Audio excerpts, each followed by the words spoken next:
Come interagiscono le persone al tavolo unico? Sai, chi viene qui è già predisposto, conosce le regole, quindi non chiede un tavolo da due. Si divertono come pazzi, fanno amicizia. Non è detto che l'amicizia sia duratura, ma il fare amicizia a tavola vuol dire essere positivi per il tempo che tu stai insieme agli altri. Positivi con gli altri. E io trovo che questo è il condimento e il sapore migliore della tavola della macelleria.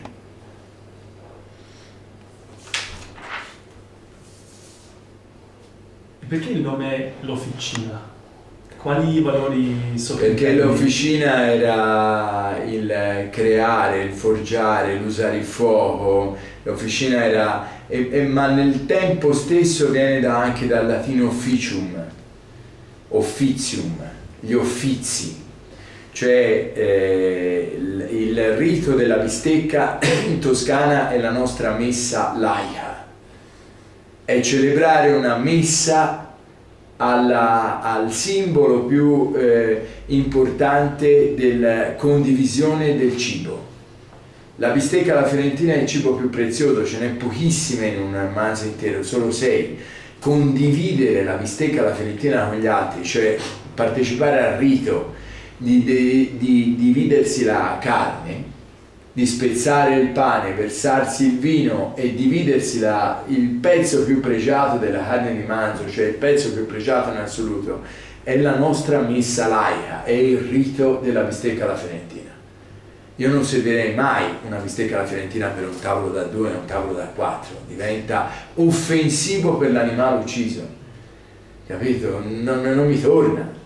Ma condividere la bontà del cibo. Io sono convinto, ma questo lo dico veramente, di rinascere mucca.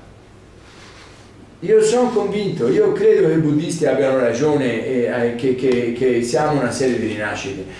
Mi sta bene di rinascere mucca, non ho paure, però vorrei una buona vita, una morte pietosa e un bravo macellaio. Il mio incubo è di finire all'industria. Io salto l'ultima domanda, due anzi.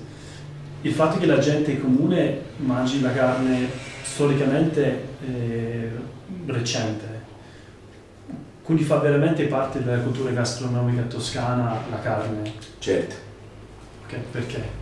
Perché probabilmente siamo stati più fortunati di altri, abbiamo avuto una natura più benevola, oppure ci sono stati gli Etruschi e poi i Romani, ma i Romani erano l'occupazione, c'erano gli Etruschi, quando c'erano gli Etruschi c'era l'Etruria Felix, la campagna produceva bene, i paesi si amministravano ognuno per conto suo, non c'era lo Stato centrale, era una forma meravigliosa d'anarchia e tutti vivevano in pace e c'era abbondanza di cibo. Abbiamo avuto culo di nascere qui ed avere una tradizione di questo genere. Godiamocela. È importante sapere da dove viene questa carne e se sì, perché? È importante sapere da dove viene questa carne e come. Sì, io allevo carne in Catalogna insieme a una vecchia famiglia di macellai in una zona dell'Europa particolarmente adatta per questo tipo di allevamento, perché hanno pascoli verdi e la campagna non è industrializzata, è rimasta molto ben tenuta. Ho avuto una piccola intervista anche per il giornale degli architetti del paesaggio, il giornale italiano, che ha fatto un articolo su questa zona d'Europa che è un giardino e ha detto: il posto è così bello che anche Dario Cecchini alleva qui i suoi animali. Io devo dichiarare per legge la provenienza dei miei animali e non spiego a nessuno che tutta questa parte bella, importante, di qualità, anche un po' romantica di questo allevamento con questa vecchia famiglia di macellai. Devo dire per legge la provenienza della mia carne, se è italiana o spagnola o da un'altra parte. Non devo dire se è carne industriale, se è carne artigianale o che.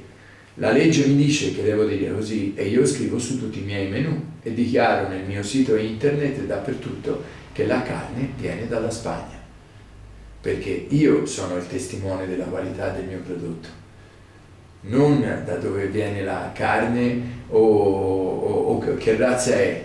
Quando io macello la chianina non dico mai che è chianina, perché per me non è un punto di vista interessante. Non ha valore, quello non fa l'identità. Quello non è il mio punto di vista sulla qualità, la penso in un altro modo, ma questo non vuol dire, la legge mi dice di fare così, io lo faccio, non vedo nulla di strano.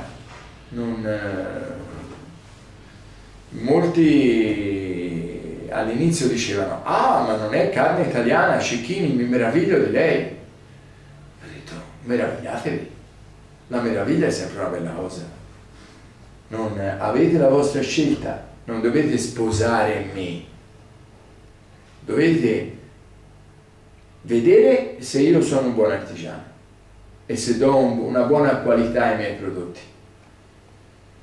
Non capisco molto nemmeno questo discorso dei chilometri zero, perché per me ci vuole molta più CO2 a nutrire gli animali in certe zone del mondo, portando il cibo, magari l'orzo dal Canada, che tenere gli animali dove meglio stanno e spostare gli animali macellati in una volta sola. Anche perché non si stressano nel trasporto. Fanno una vita migliore.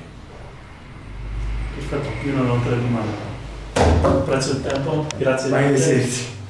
Fa piacere a me. L'unica cosa che mi dispiace è che quando io pensavo di avere mani molto grandi, però quando tiro la stretta di mano sparisce la mia mano.